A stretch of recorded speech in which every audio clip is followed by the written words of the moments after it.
तो हमला इजराइल ने ईरान पर किया और परिस्थितियां इन दोनों देशों के बीच बिगड़ी। लेकिन इसका प्रभाव ऐसा पड़ रहा है कि संकट भारत में गहरा गया है। यकीन मानिए दोस्तों, हम बात कर रहे हैं भारत के द्वारा वैश्विक मार्केट में चावल के एक्सपोर्ट को लेकर, क्योंकि हाल ही में ईरान और इजराइल के बीच बढ़ते संघर्ष के कारण भारत की सप्लाई चेन के लिए ऐसी रुकावट खड़ी हो गई है कि भारत के एक्सपोर्टर ने जो चावल मिडिल ईस्ट और ईरान जैसे देशों में एक्सपोर्ट करने के लिए भेजा है, उसके लिए अब इस बात की भी गारंटी नहीं है कि आखिरकार ये चावल मिडिल ईस्ट और ईरान जैसे देशों में पहुंच पाएगा या फिर इन चावल को वापस लाना पड़ेगा। क्योंकि रिपोर्ट्स आ रही हैं कि ईरान, जो कि भारत के चावल का सबसे बड़ा खरीदार है,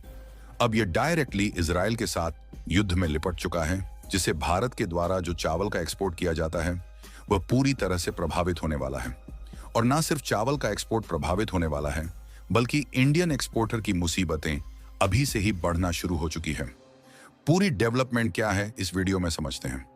लेकिन आगे बढ़ने से पहले इस वीडियो को लाइक करके चैनल को सब्सक्राइब जरूर कर लीजिए, क्योंकि आपके लिए तो 1 सेकंड का काम है, लेकिन इससे हमारी काफी बड़ी मदद होती है। देखिए, जब भी परिस्थितियां बिगड़ती हैं और सप्लाई चेन में रुकावट आती है, तो सबसे पहले भारत के एक्सपोर्टर और इंपोर्टर को ही दिक्कत शुरू होने लगती है। हालांकि इंपोर्टर को तो कच्चा तेल इंपोर्ट करने के मामले में दिक्कत होती है, लेकिन खासकर दिक्कतें एक्सपोर्टर को झेलनी पड़ती है, क्योंकि दुनिया के लगभग 190 देश में भारत के द्वारा सामानों का एक्सपोर्ट किया जाता है, और वह भी कोई थोड़ी बहुत वस्तुएं नहीं, बल्कि 7,500 से भी अधिक वस्तुएं भारत के द्वारा एक्सपोर्ट की जाती है, जिसमें सबसे ज्यादा अमेरिका संयुक्त अरब अमीरात यानी कि यूएई और सऊदी अरब से लेकर जर्मनी, सिंगापुर और यूके जैसे देशों तक भारत अपने सामानों का एक्सपोर्ट करता है। और इससे भी बड़ी बात यह है कि इसमें से भी 115 देश ऐसे हैं जहां पर भारत का एक्सपोर्ट लगातार साल दर साल बढ़ता जा रहा है। लेकिन अब माजरा पूरा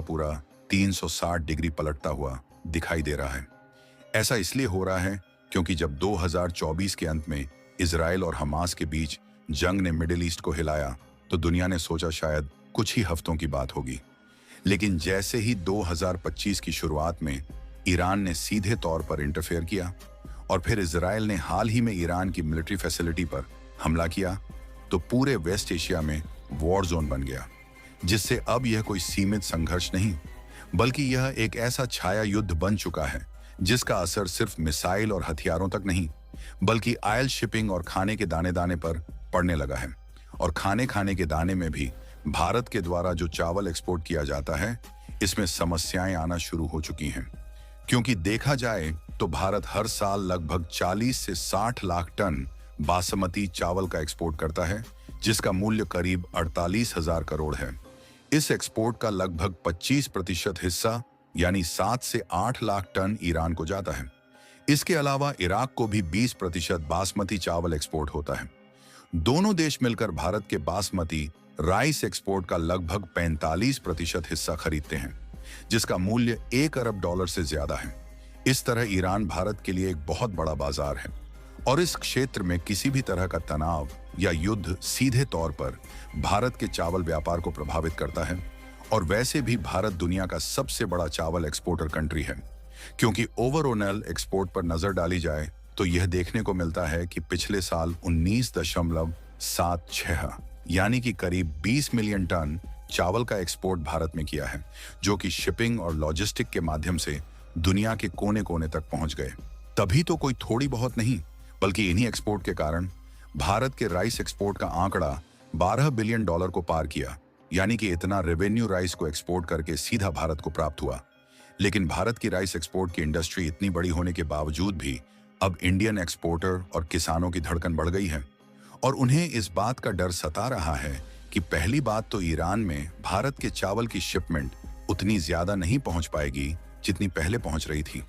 और दूसरी बात यह कि जैसे तैसे करके अगर चावल की शिपमेंट भारत के द्वारा एक्सपोर्ट भी कर दी जाती है, तब भी इस बात की पूरी उम्मीद है कि अब समय से पेमेंट नहीं मिल पाएगा, जिससे ईरान को चावल का एक्सपोर्ट करने या ना करने से भारतीय किसान और एक्सपोर्टर को डायरेक्टली कोई फायदा नजर नहीं आ रहा है। और जैसा कि हमने आपको बताया कि अगर बात केवल ईरान की होती तब तो ठीक था, लेकिन ईरान के अलावा भी कई देशों में भारत के द्वारा चावल का एक्सपोर्ट किया जाता है, लेकिन ईरान और इजराइल के बीच युद्ध का संघर्ष चलने से उसकी भी सप्लाई में समस्याएं आ गई हैं। ऐसा इसलिए क्योंकि अरेबियन सी से होते हुए स्ट्रेट ऑफ हॉर्मोस और पर्शियन गल्फ के रास्ते बाकी के देशों में शिपमेंट भेजी जाती है। इसी तरह रेड सी से होते हुए स्वेज कैनाल से भी भारी भरकम शिपमेंट भारत के द्वारा यूरोपीय देश में रवाना की जाती है। लेकिन अब इस रूट पर खौफ जारी है। इजराइल के हालिया हमलों के बाद ईरान ने हॉर्मोस स्टेट के आसपास डिफेंस मिसाइल तैनात कर दी है और कई बार इस क्षेत्र से गुजरते मालवाहक जहाजों को चेतावनी दी है। यानी कि सीधी सी बात है कि जिस रास्ते का उपयोग करके भारत अपने सबसे ज्यादा चावल का एक्सपोर्ट करता था, अब उसे रास्ते का उपयोग भारत नहीं कर पाएगा, जिसका नतीजा यह हो रहा है कि इंश्योरेंस प्रीमियम बढ़ गया और शिपिंग कंपनियां जहाज भेजने से डर रही हैं। यहां तक कई जहाजों को अफ्रीका का लंबा चक्कर काटने पर मजबूर होना पड़ा, जिससे लॉजिस्टिक लागत दोगुनी हो गई। अब सीधी सी बात है कि आप सोच कर देखिए कि जब एक कंटेनर की कीमत ही 1.5 से 2 गुना हो जाए तो कम प्रॉफिट मार्जिन वाले चावल जैसे प्रोडक्ट्स का एक्सपोर्ट कैसे होगा, क्योंकि ये बात किसी से छिपी नहीं है। भारत जो चावल दुनिया भर के अलग अलग देश में एक्सपोर्ट करता है, इसमें प्रॉफिट बहुत ही कम होता है, जिससे विदेशों को सस्ते पड़ते हैं और वह ज्यादा से ज्यादा मात्रा में भारत से चावल खरीदते हैं। लेकिन रिपोर्ट की माने तो नतीजा यह हो रहा है कि देश के बंदरगाहों पर लाखों टन चावल फंसा पड़ा है। एक्सपोर्टर सरकार से क्लियरेंस का इंतजार कर रहे हैं, जबकि वहीं कुछ हद तक विदेशी खरीदार थाईलैंड और वियतनाम की तरफ भी भाग रहे हैं। और यह बात तो इंडियन एक्सप्रेस की रिपोर्ट में भी एक्सपर्ट द्वारा एनालाइज करके कही गई है कि मिडिल ईस्ट में जो इंडियन एक्सपोर्टर चावल का एक्सपोर्ट करते थे, वह अपने आप को सुरक्षित महसूस नहीं कर रहे हैं और उन्होंने जो शिपमेंट भेज दी है उसके लिए भी उनकी चिंताएं देखने को मिल रही हैं। और भारत के लिए कितनी बड़ी चिंता की बात है, इसका अंदाजा आप इस बात से लगा सकते हैं कि भारत में करीब 8 करोड़ लोग सीधे या अप्रत्यक्ष रूप से धान और चावल के व्यापार से जुड़े हैं। लेकिन अब एक्सपोर्ट की रुकावट की वजह से किसान मंडियों में चावल बेच नहीं पा रहे और मिलर्स को स्टॉक रखने की जगह नहीं मिल रही। यहां तक कि बैंकों का लोन दबाव भी बढ़ रहा है, जिससे एक्सपोर्टर कह रहे हैं, हमने विदेशी ऑर्डर लिए थे लेकिन सरकार से अनुमति नहीं मिली, जिससे अब ना पैसा मिला और ना ही साख बची। फिलहाल कुछ हद तक चावल का एक्सपोर्ट पहले ही बंद था, लेकिन इस तरीके की परिस्थितियां आने के बाद देखना यह होगा कि आखिरकार भारत इसका क्या सॉल्यूशन निकालता है। बाकी आपका भारत के चावल एक्सपोर्ट को लेकर क्या सोचना है, अपनी राय कमेंट में जरूर बताएं और इस वीडियो को एक लाइक करके अपने मित्रों तक शेयर जरूर करें ताकि उन्हें भी जानकारी मिल सके। इसी तरह और भी नॉलेजेबल वीडियो देखने के लिए चैनल को सब्सक्राइब करके बेल आइकन को ऑल पर जरूर सिलेक्ट करें। जय श्री राम।